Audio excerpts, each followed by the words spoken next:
Addy soldiers, I saved this moment just for you. You ready? Oh, that's that good shit.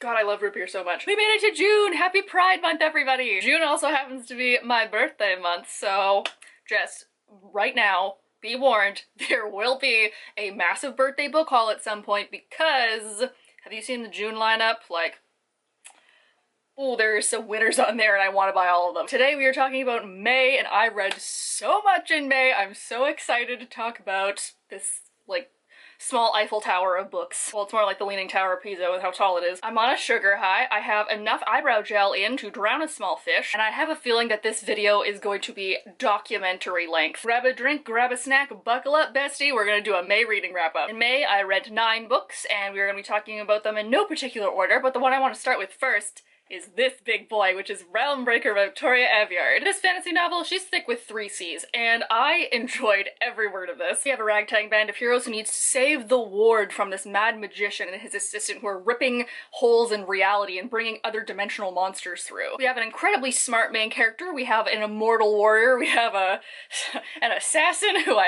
absolutely love, we have an old lady who joins us halfway through, and a squire who I love, and he's just doing his best. Also, we get to hang out with the villain for a while, so that's fun. This had a few fun twists in it. Not only does this have no romance in it whatsoever, well, like 2 of the characters like look at each other for like 2 sentences, but that's it. This cast of characters does not become the happy-go-lucky found family by the end. Like by the end of it, they're still all kind of horrible people who don't really like each other, but they all have grown to respect one another, even if they don't necessarily agree with someone else's viewpoint. I also like the wide age range of this cast of characters. You know, we have some teenagers, we have 30-somethings, we have an older woman, we also have an immortal, and it's really interesting seeing from him because Victoria Aveyard takes into consideration how you would feel having lived so many years and what human wars mean, and also like not quite understanding customs, which leads to a couple of very funny scenes. I know some people don't like this because it's very densely world built, but also I love deep diving into a fantasy realm, so if you want some like real kick-ass world building and some morally gray characters who are just literally there trying their best, I recommend this book. This next book is one that I think finished most recently, and I have the most complicated feelings towards it because I finished Mr. Impossible by Maggie Stiefvater. This is the 2nd book in the Call Down the Hawk series, which is an extension of her Raven Boys series, and I don't know how I feel about this. 6 pages in, I had already laughed, I had gasped, and I had screeched. Like, you know the feeling when you just start reading a really well-crafted book? Just, magic. Also, it makes a reference to TikTok, which is the first one I've seen in a YA book, so I love that. I don't quite enjoy the Call Down the Hawk series as much as I do the Raven Boys, and this is definitely a middle book. So, just, like, plot-wise, like, it was well set up, but at the same time, I didn't, like, connect with it, I guess, is maybe that's I still don't know. She set up the world of the Raven Boys in the original series, and now she's exploring it in Call Down the Hawk, but I don't know if that's something that she should have done or not. But I also like the twist that she's going with. So, like, though I gotta hand it to her, Maggie is a champ when it comes to naming things. We got chainsaw, burrito, vexed to nightmare. One of those is a bird, one of them's a car, one of them's a sword. It's up to you to figure out which one's which. Now let's talk about one that I did not quite enjoy as much as I thought I would, and this might be my own fault for getting overhyped on it, but the internet, Book Talk, Booktube, Bookstagram people, y'all love Fable, and like, I understand this is a very beautiful cover. If you don't know, this is about a girl named Fable who is dropped on an island by her pirate father after her mother dies, and she's been on this island for a couple of years and she's trying to save up enough money to bribe a ship captain to go after him and ask her questions. And like, pirates! I love Pirates of the Caribbean. This is like, I was guaranteed to like this, and it just was kind of boring. To her credit, I did quite enjoy maybe like the first half of this. I, started reading it and was like, okay, like I get why you like this is good. And I quite liked how soft-hearted and resourceful our main character was. Like, it shows different types of strength. But I had some trouble getting into the story because it felt like everything was very exciting, but at the same time nothing was happening, if that makes sense. Unfortunately, I did not get to live out my Pirates of the Caribbean dreams with this, but it was okay. Oh, also, I was sent this by Raincoast, like, way too long ago, so I'm really sorry, Raincoast team. It's been, like, 3 years since this came out. Oh, I'm already melting in this room. But I don't trust my neighbor, who has his garage door open and the lawnmower out, so I have to keep this window closed. Oh, okay, this one is a sci-fi that blew me away this month, and that is the Infinity Quartz by Kemi Dawn Bowman. First of all, are you looking at this with your face? Are you seeing it with your whole face? This is beautiful. So imagine if Siri took over heaven. Our main character, Nami, gets murdered and her soul goes to this in-waiting place, but it turns out that this AI that's on like smart devices and smart homes has taken over and like figured out how to breach human consciousness in the afterlife and is trying to control these souls that go to heaven. It's insane. I love this concept and I love this book. Nami in particular is a character that I haven't read very much before. She's very overly emotional, overly sympathetic. She feels very deeply, but is not a meek character, and I really appreciate that, like Fable, we're showing different kinds of strength. There's a lot of commentary on the realities and the PTSD of war. There's, you know, making your enemy more human, fighting for justice when really you're just fighting out of fear or selfishness. The AI court politics are perfection. Our love interest, I was skeptical of at first because he was a little bit too mean in the beginning, but I grew to love him. There's such a plot twist with that. Oh my god, I can't even talk about it. I finished this at midnight and I was just like trying to be quiet because I was like, what did I just read? So yeah, when you go into this, be careful. This will snatch your soul if you're not ready. And once again, before I forget, because I have the object permanence of a toddler if I don't look at my scripted list, there are two books that I finished this month that I do not have physical copies of. So the first one I want to talk about is Entreat Me by Grace Draven. I quite like Grace Draven's writing. She does a lot of new adult fantasies, and this is a retelling of Beauty and the Beast. Unfortunately, that's kind of all the information that I can give you on this, but I will say she had a strong lead. Wow, that character is not afraid to speak her mind. An interesting enough twist on the curse of the castle and some super cool monsters. Yes, monsters plural.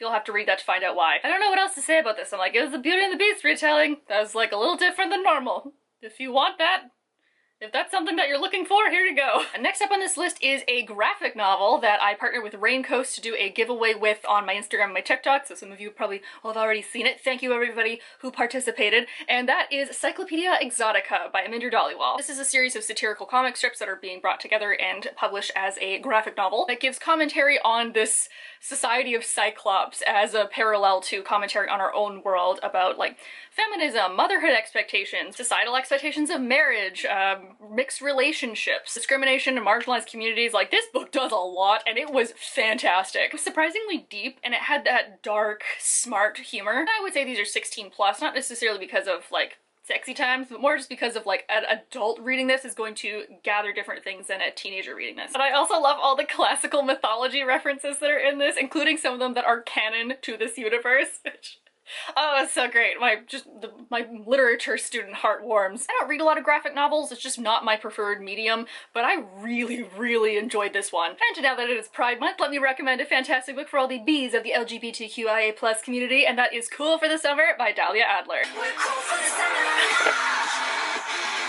So yeah, I like this book a lot. This is about a girl named Laura who had a fling with a girl over the summer and started to realize that maybe she wasn't straight like she thought. And then when she gets back to school in the fall, a boy she's had a crush on forever starts taking interest in her and they start dating, and then her fling from summer comes to school and she kind of has to confront her feelings and her identity. Dahlia Adler captured the voice of a self-absorbed, slightly insufferable teenage girl who's just obsessed with obsessed with crushes and looks and like being popular, yet who's also vulnerable and insecure in her sexuality. A bi girl who works at a coffee shop bookstore and loves romance novels? A protagonist after my own heart. I really like the themes of identity and kind of coming into yourself, discovering yourself, but it also had really good themes of relationships, exploring the hierarchy of friendships and popularity and how you don't have to be someone's shadow to find value in yourself, but also that you don't need to be in a relationship, be that intimate or platonic, to be happy. Also, maybe it's just this Canadian thing, because I did not grow up with football. I don't even think there are football, there must be football teams in my area,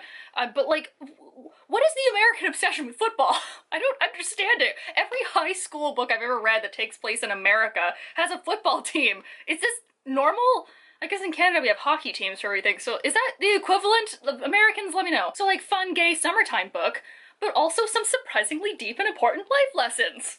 A+, Dahlia Adler. Also, I forgot to mention that I was also sent this by Raincoast. Thank you, Brooke, Melissa, and Fernanda. Oh dear, this had ice in it like 10 minutes ago. And before we start this next point, I would like to thank Teen for sending me a copy of Victory is Greater Than Death by Charlie Jane Anders. You have no idea how much I screamed when I unboxed this. You know, I love me a ragtag found family crew in space, and I was delivered just that. This is about a girl named Tina who turns out to be the direct clone of somebody who's very high up in the galactic military. When a beacon on Earth activates, now multiple people are coming after her. She has to decide who to trust, and the royal fleet think that she has absorbed the memories of her clone, which she hasn't. And while they're on the spaceship trying to win this war, they recruit other kids from Earth, and then there's this big found family in space, and we're trying to save all the galaxy, and there's some like really weird ethical things that we have to confront. I also forgot to mention that everybody's gay!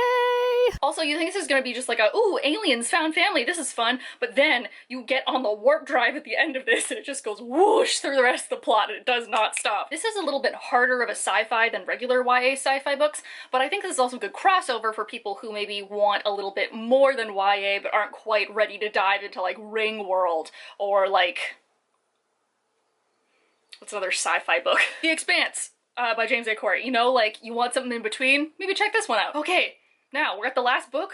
I feel like this went actually pretty good. Like, we're flying through this. Good, great. I love having words. Lastly is a fantastic fantasy novel that is now up in my top ones of all time. I mentioned this actually in, is it in this corner?